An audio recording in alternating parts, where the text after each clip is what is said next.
Hello and welcome to a brand new reptile room tour. As you can see, this room is completely different. I've moved house, so let's look at this brand new reptile room. So the first thing you're going to see as you walk in is this alleyway of vivariums, and at the end is my desk. Now, it looks amazing. I love the black. Everything I own is basically black at this point. So as we walk down this alleyway, what we're going to see here is where all the magic happens, where the videos get made. As we're standing at the desk and we look to our right, we see the triple stack. That's got 2 king snakes and a ball python. Now these are 7 by 2 by 2 foot enclosures, and they take up the majority of the room. If we come to the back here and we look, here is a double stack, and that has my bearded dragon and another king snake. Up here I've prepped some food. We're going to feed the bearded dragon. This is some broadleaf plantain, some dandelion, and some cow thistle. And for the snakes, we're going to feed them all. There's a bucket load of hamsters today.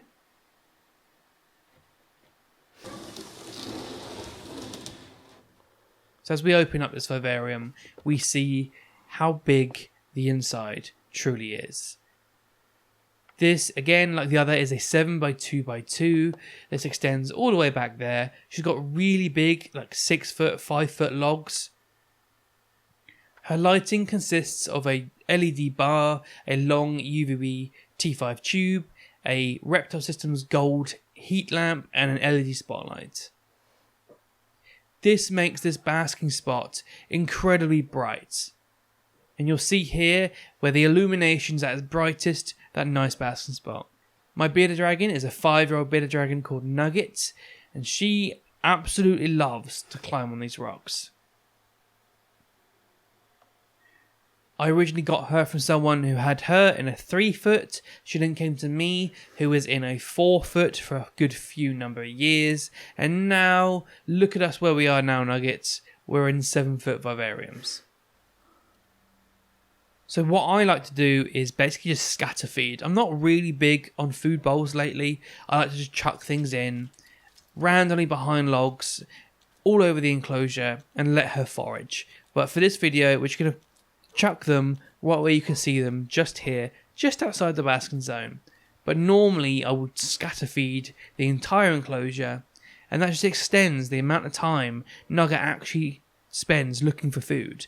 You think in the wild they'll spend some time actually foraging and looking for good areas to get food, and in captivity we get them straight away in a food bowl. So what I do is try and extend that period of her activity budget outwards for foraging. Next we have my king snake Olivia. Now she is my female Mexican black king snake. She is just over 4 feet and she is my proven breeder female. Now she's quite big for an MBK. She is quite a big girl, but I haven't fed her in around a month just because there's been a lot of come and go with moving, and I didn't know when that date was going to be, so I didn't want to make them defecate when I had to be moving. So finally, now she's settled in, she can get her first meal in the new house. I think these hamsters are Roborski's hamsters, or Russian hamsters, or something like that. Now, she's actually more interested in you, the camera, than she is in the food.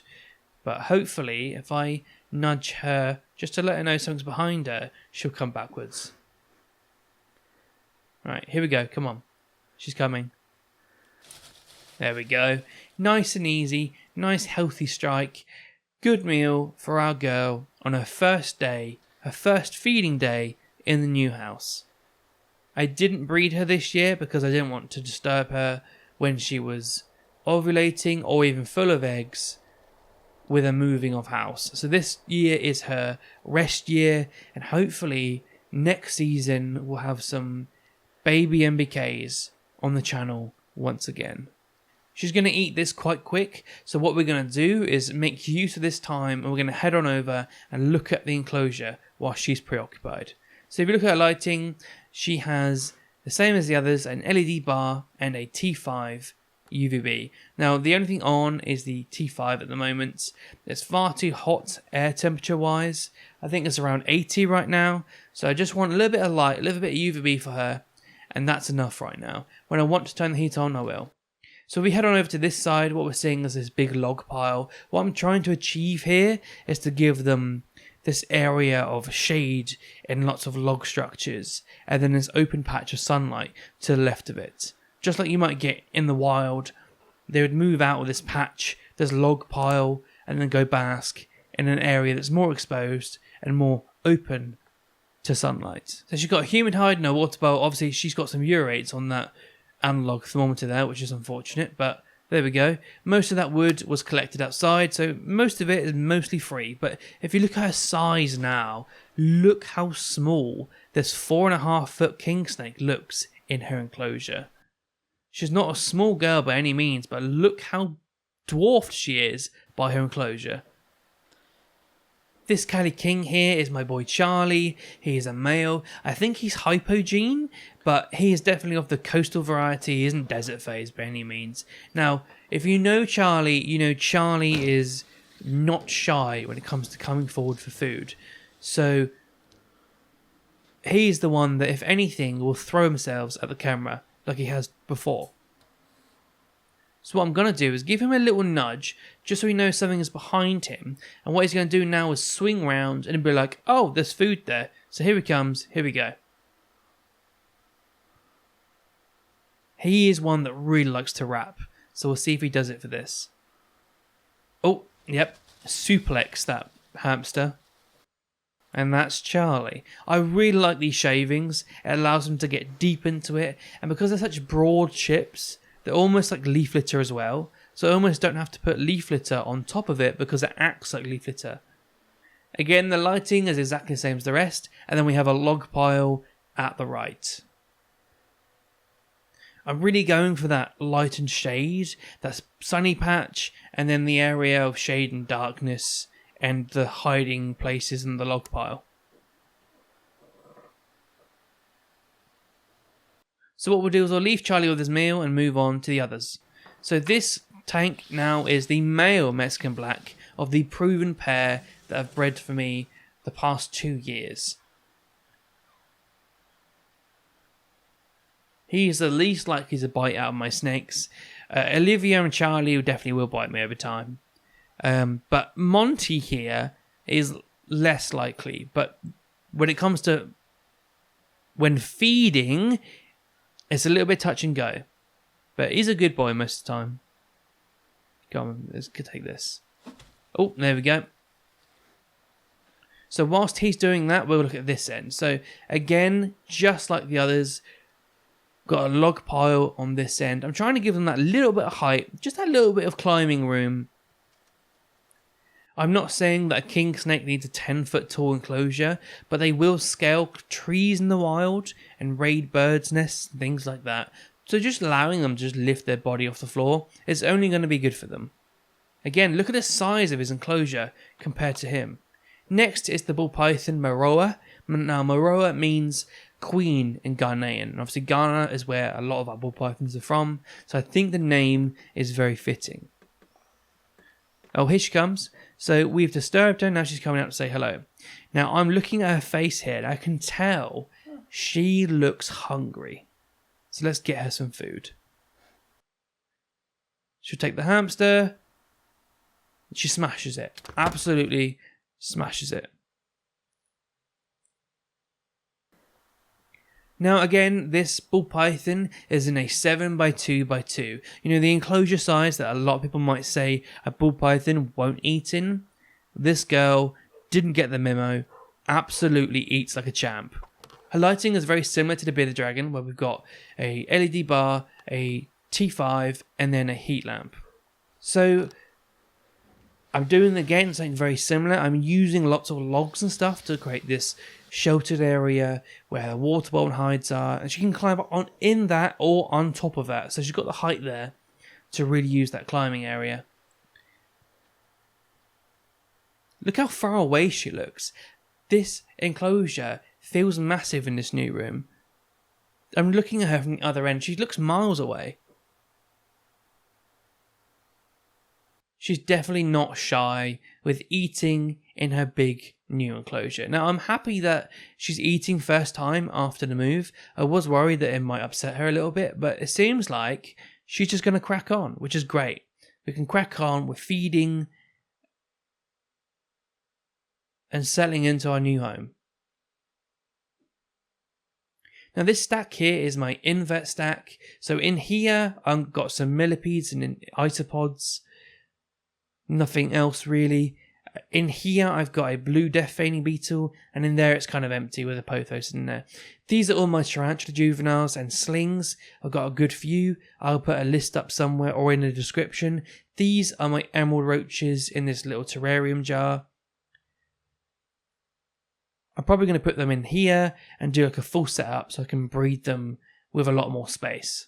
At the moment, I'm just kind of using it as storage as I'm settling into the new house, but I'm definitely going to make this whole stack my invert stack and have scorpions and whatnot. Now this is my diamond python called Steve. Now Steve, obviously named after Steve Irwin, is from Australia, so it's very fitting. I'm going to try and coax him out here now, just so he can come across and come out for you, just so you can see him and see the beautifulness of Steve. Now he is the most beautiful diamond python I think I've ever seen. The blacks are so black and the white is the whitest I've ever seen on any diamond python. So we'll just leave this here and let's coax him out. Oh, here he comes. Now I haven't fed Steve in around a month. Again, like the others, there was a big move coming up and I didn't know when. Was it sooner? Was it later? So I didn't want them to be full of food on the day of moving or to defecate just after I've cleaned them to prep them for moving. So everyone's hungry right now, so I expect everyone's going to eat. So the reason I put this down now is because I want him to come out and turn sideways and show you how beautiful he really is.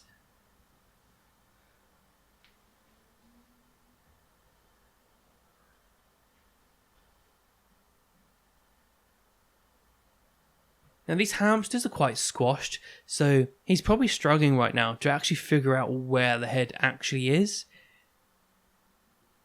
But whilst he's doing that, he's turning around and stuff, he's really giving you a good look of how good looking this snake is.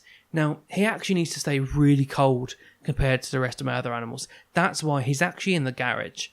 I want his air temperatures to be somewhere between 15, 16, upwards to like 25, and then he can have his nice infrared and UVB and he can warm up that way. But I want to keep his air temperatures super cool, so that's why he's not up in the office, because he's down there in the garage where it's nice and cool, and that's what he actually needs. Right, I think we're going to give it a wiggle and we're going to see if he'll take it. Oh, don't hit your head, mate. Right. Oh, there we go. I think he got his teeth caught as he scrunched the skin. But look how cute that snake is. And the whites are so white. He is honestly the best looking diamond I've ever seen in person. And I've seen a few, and a lot of them are a bit more yellow than this, and the whites aren't like this. So I saw this guy, and he was the one that I picked. The whites on this guy are insane. So what I want to do in the future is find a female that is equally as white or just a little bit whiter, and I can work on like sort of a project on getting these like whiter and whiter or blacker and blacker and create really pretty diamonds over the next sort of like 20 years. So right now he's in a Herp Exotic in the garage. It's a 3x2 it's weird dimensions, but it's basically short of a 3x3x3. It's got a heat lamp and a UVB and a radiant heat panel that stops them dropping below 18 when I want it to. But that's pretty much the grand tour. Hope you enjoyed it. Subscribe if you want to see more videos from the channel, and I'll see you in the next one.